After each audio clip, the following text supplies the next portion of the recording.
This is MD Anderson recording again from the Motorhome Studios. This week I've got a lot of things to talk about. First off, I am excited to announce that I will be hosting my first book signing event on November 17th, a Sunday at 2 p.m. at Mystical Mporium. Their website is mysticalmporium.com. And they are located not far from Fry's Electronics, which is one of my most favorite places to go. That's like the ultimate man cave, right there. And they also have some like dishwashers and kitchen appliances to help the women too. But mostly it's like stereos, computers, toys, electrical gadgets. And I will be getting into the electrical gadgets as well in this video, because it is part of the update for the Dragon Fiero. I will come up with a better name for the car than that, as it is going to be one of my Dragon icon figures for my vlogs. First off, I will talk about a bit of electronics with the car. Of course, I mentioned last week my goal is to make this an electric car. So I have taken the engine out, everything's done. As far as taking it out, I'm starting to spruce it up. I'm past the dirty and finally got my hands clean from all of the ice grease coming from the internal combustion engine. That's what the ICE stands for. But I've got a few things with this electric car that I really want to implement, and I think it will be a lot more fun, a lot more exciting. This is called an Ardiuno. This is the Ardiuno Uno with a motor shield attached to the top. So this is two boards. I got them on clearance, and I was very excited for them. They're not expensive to start with. So to get cheap things even cheaper is just flat out awesome, of course.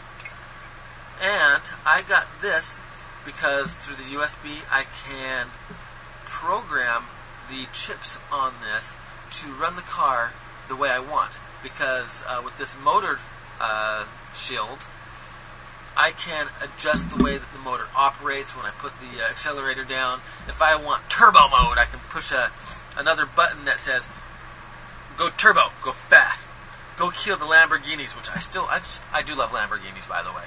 I just heard a clip of a Lamborghini killing a Corvette on the freeway. I don't recommend underground freeway racing. Not a good idea. However, I do like the thought of it. And my goal is to make this electric car eat bulls and horses for breakfast. That would be the Lamborghinis and the Ferraris, of course. So, part of that is I'm going to be making the motor. I'll show you that to you in just a moment. And this Arduino board is going to control the motor that I plan on building. Or if I just want to take it nice and easy, not have that big jerky feel, I can set it to another mode so that it will drive nice and smooth, accelerate easily, won't rip the tires to pieces, because these electric motors, they have high torque at 0 RPM.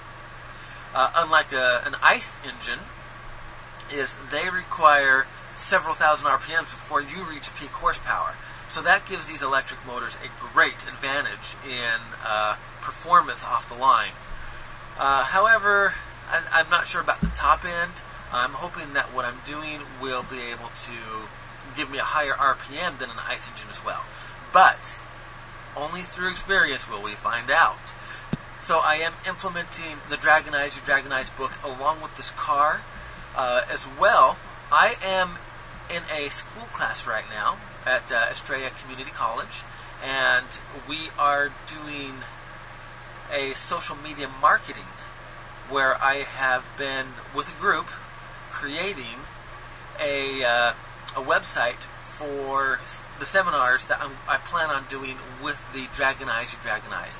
So this is the reason why I've chosen to do this project with the Fiero, is to show what I can do. I know I'm going to hit problems and pitfalls, and I'm excited for those, and I want to figure out how am I going to work around those. So I just posted on Facebook last night about taking an aspect. You analyze it frontwards, backwards, from the left, from the right, to the left, to the right, upside down, forwards, inside out, and reverse. and then you will be able to understand it. So that's kind of what I want to do with this car, because I know I am not an electrical engineer, but I have an ambition to go out and make this work. And of course, I'll find my problems, and I will try to find a way around them. So, with that said, time to head out and take a look at the progress on the Fiero. Past week, I have been able to remove, that was the engine inside the Fiero, this is the extra one, and I ripped that torque converter apart so that I can get to the gears. And this is the transmission mount and the transaxle. And I have welded this steel frame, and this is what turns the wheels right here. So I wanted to attach a magnet here and put coil here, coil here, coil here, coil here. But I'm going to try a new method of making the motor. I don't know if it's ever done. I don't know if it will work. But I've got plenty of coil to give it a shot and see if it works. I call it a multi-layered motor, kind of. But it kind of runs as a capacitor generator at the same time. I've been told that it won't work and that it can't work. But you know what? I'm just going to go ahead and build it and find out for myself. Because I had built a pancake motor in the past to help Belle with a science project.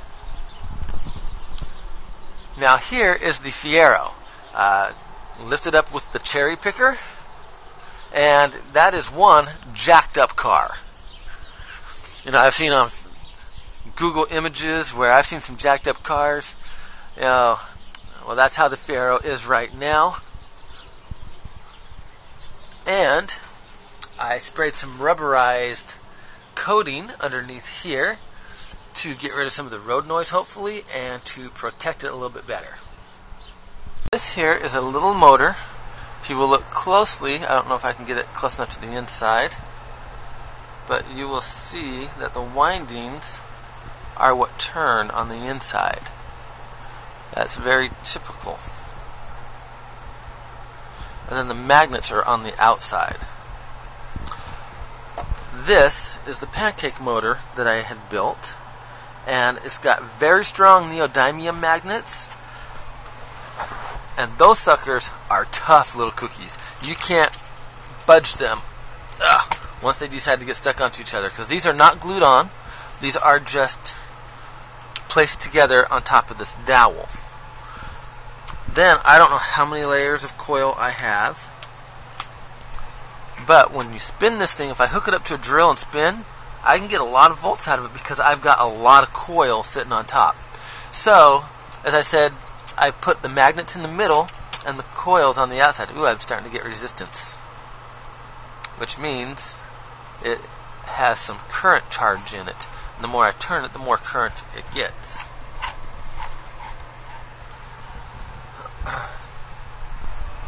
So my goal is to build a couple of extra coils and mount magnets inside on that crankshaft. Then I want to hook it up to an amplifier of some sort to get the volts going through it, or the amps. I'm not sure if you know much about electrical engineering. Volts and amps equals current or something like that. I have it bookmarked for the formula so I can figure it out.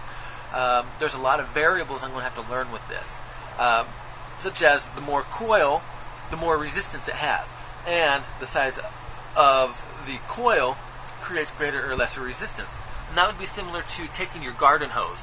When you turn on the water is going to flow out at a certain rate. But if I make the aperture smaller at the end, I'm not changing how much water is coming out, but I am changing the pressure, and that would be the volts. And that will give it a little bit more power, but it's because it's concentrating that energy a lot more in. So, like I said, I've still got a lot of math to figure out here. I'm having a lot of fun, spending a lot of time on it. So I'm going to be busy this next week getting the coil, the motor, everything built, as well as learning how to do scripting, because this Arduino board requires you to know how to script. I don't know how to do that yet, but when I'm done, I will know some. And it will be very fun to experiment, see the different changes, just to learn something new, to accomplish something that's going to be a lot of fun in the end as well. So in the meantime, I hope that everybody has another great week.